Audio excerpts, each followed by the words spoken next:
Okay, we're starting chapter 9 today. And I think I'm going to take out some stuff that we've done in the past in chapter 9 and 10 and merge 9 and 10 together. So we'll just have one test over chapters 9 and 10 because they're both about bonding and molecules, so they're good ones to merge. Just so that you know and are aware. So the covalent bond is what chapter 9 is over. We're going to touch on the ionic and metallic bond, but the majority of this chapter is on the covalent bond. Does anyone know what a covalent bond is? Sharing electrons instead of giving or taking away electrons, yes. So you're sharing electron pairs. So the maximum stability is achieved by an atom when it has it's isoelectronic with a noble gas. Anyone have a guess what isoelectronic means? Not quite. What? Well, I didn't hear it. One electron? No. If you have an isotonic solution, what does that mean? Oh, it means that it causes the cells to get bigger or smaller. Oh. That's hyper or hypo. Oh, so it's neutral. So it's the same. When you have an isotonic solution, do you guys do dialysis bags in biology? Yeah, totally. Like you had those little tubes and you had solutions in it and you put it in a different solution in a beaker and then you measure the weight before and after. Never did that. Okay. If we did, I don't remember. Isotonic solutions are equal like concentration, so there's no net movement of water across the membrane. Did you talk about hypertonic and hypotonic solutions? But iso means the same. So isoelectric means the same electric properties as the noble gases, meaning looking at the electrons, they would have the same number of outer shell electrons as the noble gases. And how many outer shell electrons does a noble gas have? Like neon. How many outer shell electrons? How many valence electrons does neon have? 8. Yes. So they all want to have 8 electrons. All elements.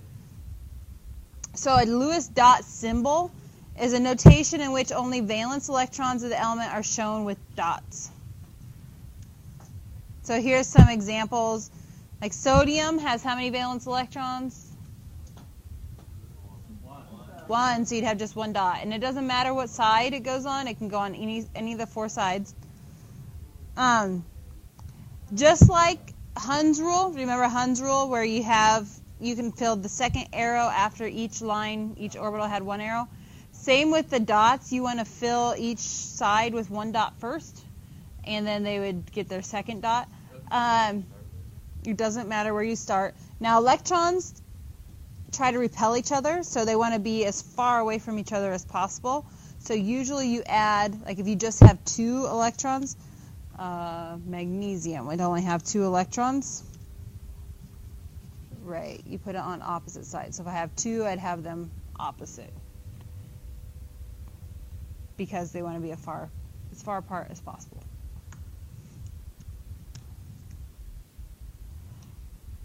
So let's try writing the Lewis dot symbol for hydrogen. This one's hard. How many valence electrons does hydrogen have? 1. So you can be on any side.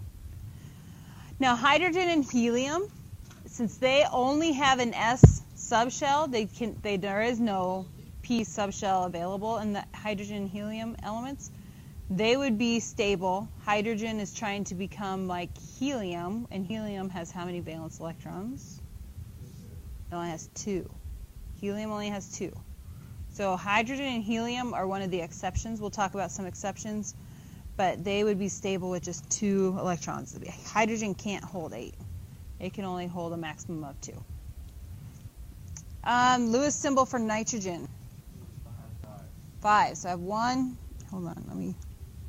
1, 2, 3, 4, and then the 5th one can go on any of the sides. I'm going to stick it there. And then sulfur. 6, 2, 3, 4, and then 5, 6. As long as the two that are paired are opposite, it could be on left and right or top and bottom. Questions on the Lewis dot symbol? Don't go clockwise. No, you want to go opposite first.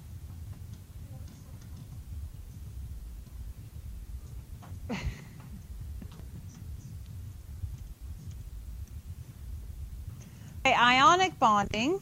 We're going to talk about ionic and metallic bonding first, and then we're going to dive into covalent bonds. But electric bond is an electrostatic force that holds the ions together because you have one atom taking away an electron from another.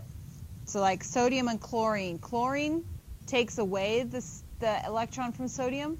So sodium now is a +1 charge, and the chlorine is a -1 charge.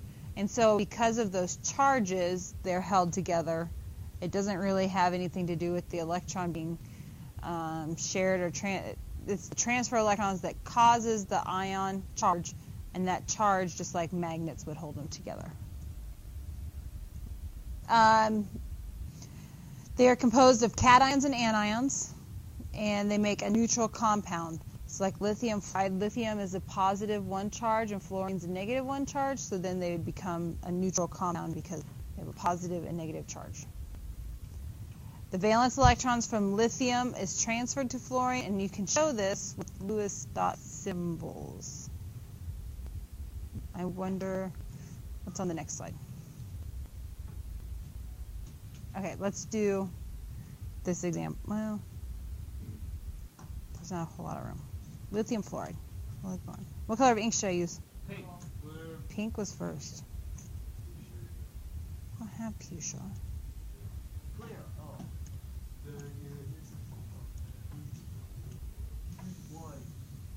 And to do pink, I have to have this black. So lithium fluoride. So I like to use the cation. It's kind of a 3-step process where we have lithium has how many valence electrons? 1. So I have 1 dot. And what happens to that lithium atom? Just lithium. Lithium becomes Li+, and then there's a free electron just floating around. Correct? And then what happens to that electron? Right. Oops, there's no L. Fluorine has how many valence electrons? 7. And it gets an electron added to it to produce has 8 valence electrons, the negative charge.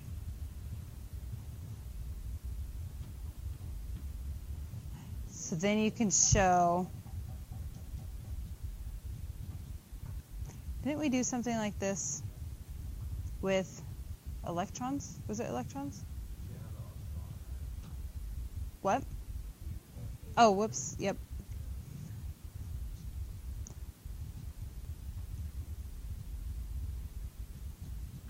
And you just show they're bonded together, and so you just show them like this. And that would be your final.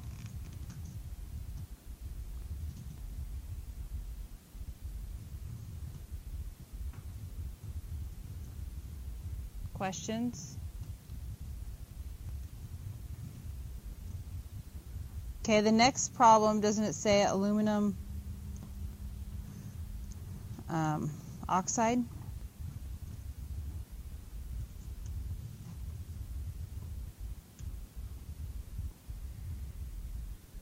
Formation of aluminum oxide. So we start with aluminum. We have 2. Aluminum has how many valence electrons? No? 3. Yep. And what happens to that aluminum?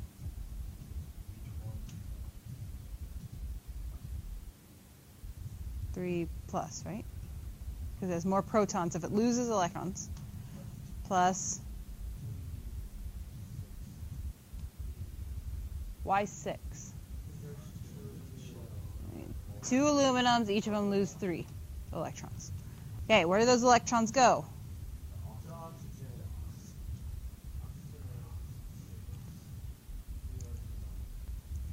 How many valence electrons does oxygen start with?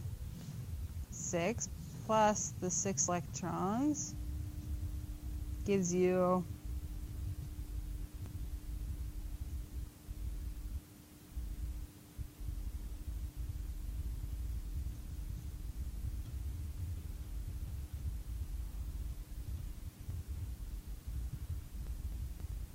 we did these with half reactions, right? That's where we did these. When we had to show the oxidation reduction half reactions.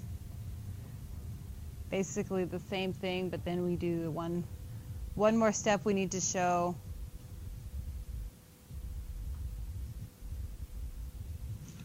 So how many are around the O on the right side right now? Right here? 8.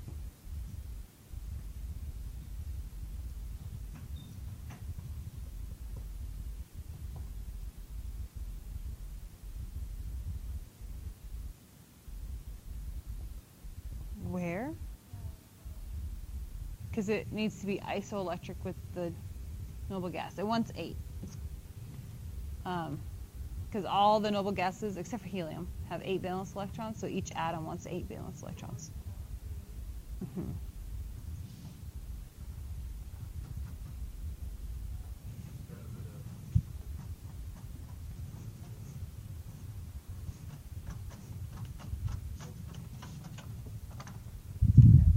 Mm-hmm.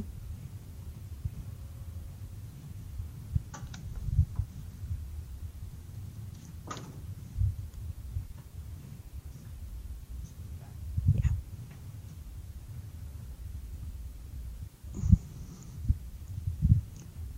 And you know what? Let me look at your book real quick. I want to make sure I do the same notation for the products here. I want to make sure I do it the same as what they do. Because I don't remember if they write them as subscript or if they use coefficients.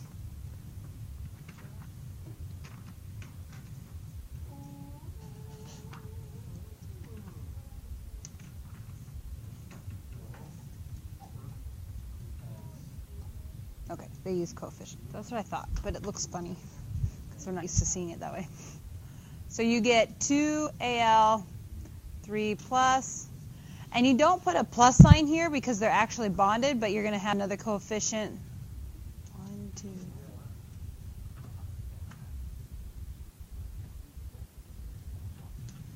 So you just write that as one big group. Okay.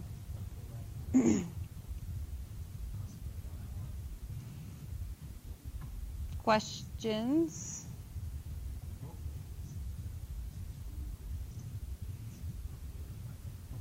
Okay.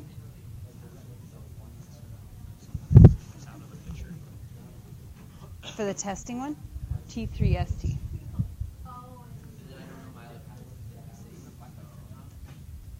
Where is it?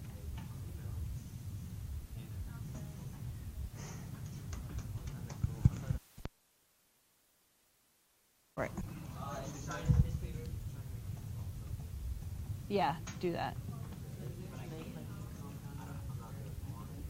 It won't make you put anything in. Okay, so we have barium hydride. So barium has how many valence electrons? 2. So 2. And what would happen to barium?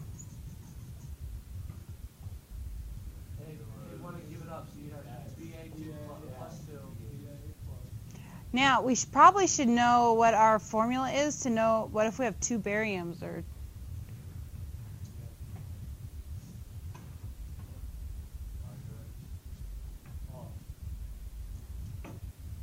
2, not 7.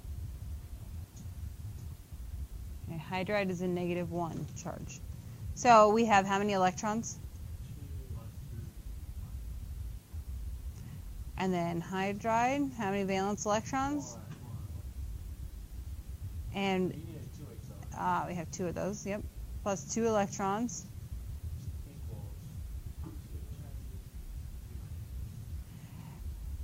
And this one, since hydrogen is stable with just 2 electrons, you just put them both together. It doesn't want to fill any of the other sides. Yeah. So now we have Ba with 2 electrons plus 2H with 1 electron gives us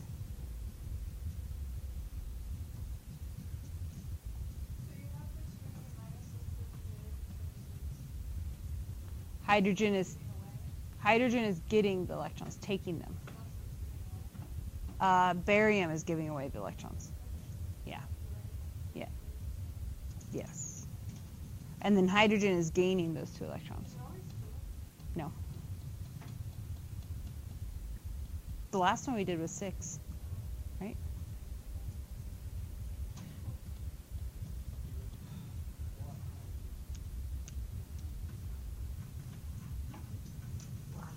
Okay, lattice energy, you form a crystal lattice. For ionic bond, they form what's called a crystal lattice to stabilize. There are forces between like ions and opposite charged ions, and so instead of just having 2 atoms bonded together, there's actually this big lattice structure that's getting held together by the electrostatic forces. So, for example, a sodium chloride, sodium, Na+, is kind of bonded to the chlorines that are all around it. This is the electrostatic force holds it all together, but this chlorine has a sodium all around it. So this is what the lattice is. And it's 3D, so there's some, like for this sodium, there's chlorine coming out towards us and one going back behind the screen. So there's 6 chlorines getting attracted to the sodium, 6 sodiums attracted to this chlorine. There'd be a little, they're being held together, and it makes this big structure. And for sodium chloride, do you guys know what sodium chloride salt, what shape does that make?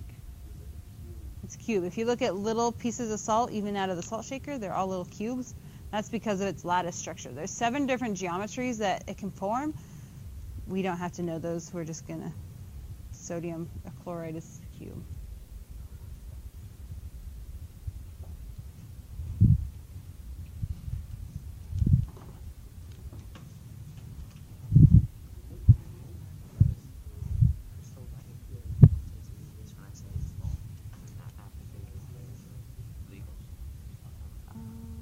What did you try to install?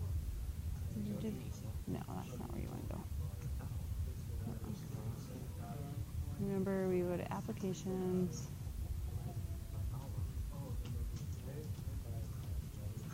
Do that. You're going to have to update it too. Check for learning. You're going to have to update this also, though. Okay, so lattice energy is the energy required to separate 1 mole of solid ionic compound into the ions. So to separate a mole of sodium chloride into sodium and chlorine, that's what's just called the lattice energy. Okay, covalent bonds. Covalent bonds are sharing electron pairs between 2 atoms. And a covalent compound is called a molecule. And they contain only covalent bonds. Like sugar is a molecule, but salt is a compound. You can't really call salt a molecule. They do not form those lattice. If you see a formula for sugar, it's just those ions, or those atoms. Whereas like sodium chloride, it's NaCl, but we just saw that sodium is actually surrounded by 6 chlorines, and chlorines surrounded by 6 sodiums, so the ratio between the 2 is 1:1. That's why it's NaCl. Okay, but there's more than just 1 sodium and 1 chlorine ion in that structure. Whereas for a covalent molecule, it's just those atoms listed in the compound name or in the formula. You show covalent bonds using a single line, a single dash. So you won't draw, like in our ionic compounds, we left the little electrons that were between the 2 atoms, we left them there because they weren't being shared. When they're getting shared, you'll erase those and put a dash there to show that they're being shared between the 2 atoms. And then there's pairs of electrons that are not involved in the covalent bond, and those would be left as dots.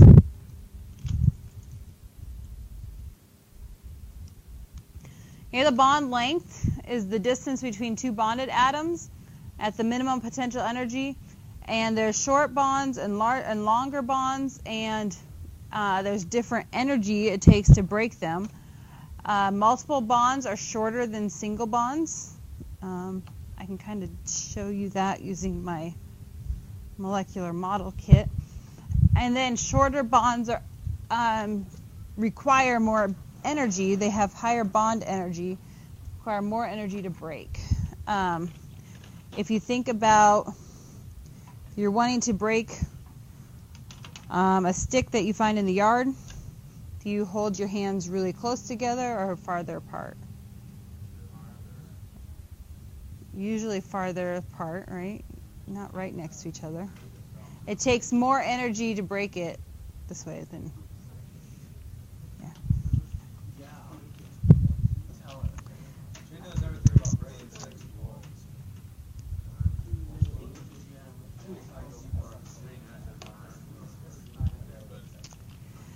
Okay, so here are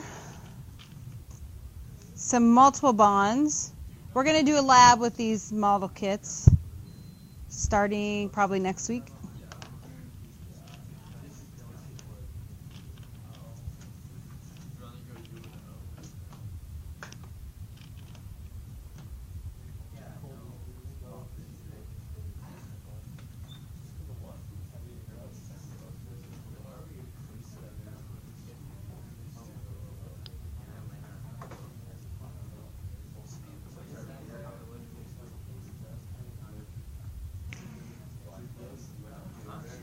Okay, so these are just showing that multiple bonds get shorter and shorter. So here is a single bond and a double bond. Do you see how the bond length is actually shorter? The atoms are closer together. And a triple bond. So since they're being held closer together, it takes more energy to break this bond than this bond. Okay.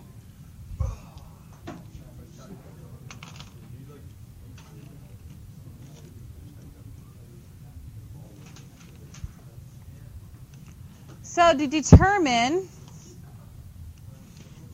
whether a bond is ionic or covalent, we use what's called electronegativity. Electronegativity is the strength at which an atom will attract electrons. There must not be.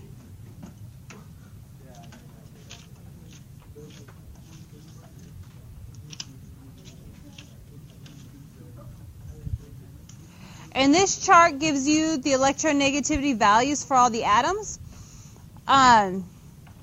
Which atom do you see has the highest electronegativity? Fluorine. Fluorine does, because think about, it has 7 valence electrons. And how many does it want? 8. So it's really easy, and it really attracts that last electron very strongly. Those electrons are pretty close to the nucleus because it's in the lowest energy level. Like chlorine's lowest energy level is a little larger. It's in the 3p instead of 2p, so it's a little farther away from the nucleus. It's harder to attract those electrons. And then bromine just gets a little bit more because the electrons are just getting farther and farther from the nucleus. It's getting to be a bigger and bigger atom. So fluorine, the electrons are really close to the nucleus, and it has 7 already, and it's really easy to attract that one last electron. Which one would be really easy? Which one would have the lowest electronegativity? It would attract electrons the weakest. Francium, right. It's a very large atom, so it has, the electrons are very far away from the nucleus, and it only has 1 valence electron. So is it really easy to get 7 electrons added to it? No. So it has very little electronegativity. It would have what's called, not affinity. There's another chart that you have, and we didn't talk about the trends of the or the periodic table, but it has another property that it would be very high because it gives away electrons very easily, versus fluorine does not give away electrons easily. What about the ones that are white? The white, those are mostly noble gases, and they don't want to give or take away electrons. Very hard to get a reaction to bond to form. Okay. So in order to determine whether it's a ionic or covalent bond, you use your electronegativity numbers, and you're just going to find the difference between those two atoms that are being bonded together. So you subtract them, and then the difference, if it's, let's see, what's the first one we do? If it's 1.7 or less, it's a covalent bond. So when you subtract them, and if it's equal to or less than 1.7, it's a covalent bond. There are two types of covalent bonds, though. There's a polar and a nonpolar covalent bond. Polar covalent bonds have, they're unequally shared electron attraction, so the electrons are spending more time around one atom than another. It's kind of like siblings. You share equally usually. No, one sibling kind of hogs everything else.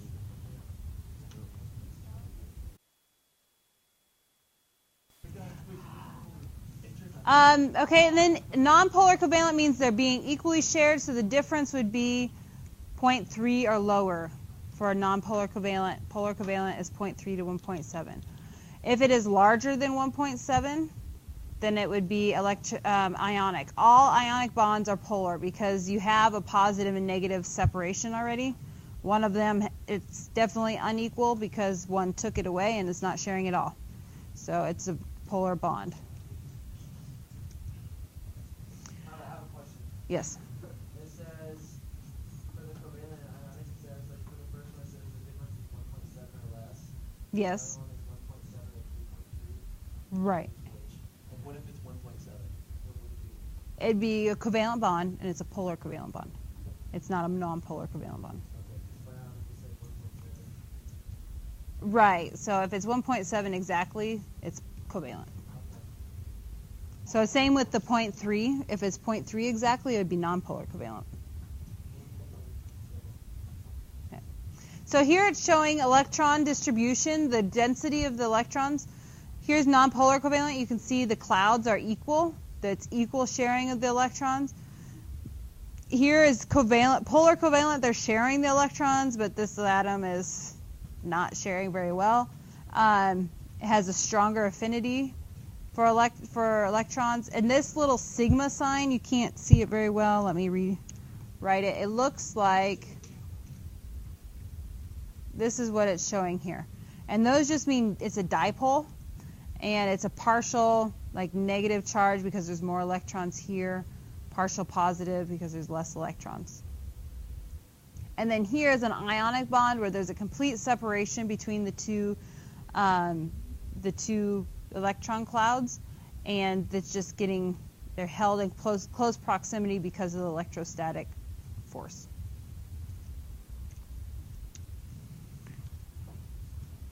Okay, last thing today, we're going to try to figure out what kind of bonding is occurring between these atoms. So between sulfur and hydrogen.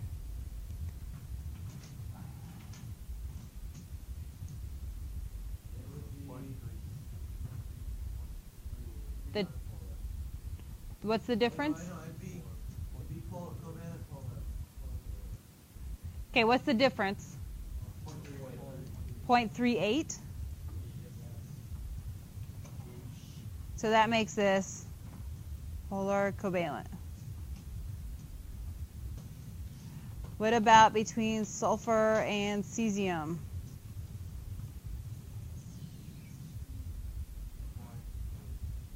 0.8 is the difference? Do we trust Trey? Well, I have like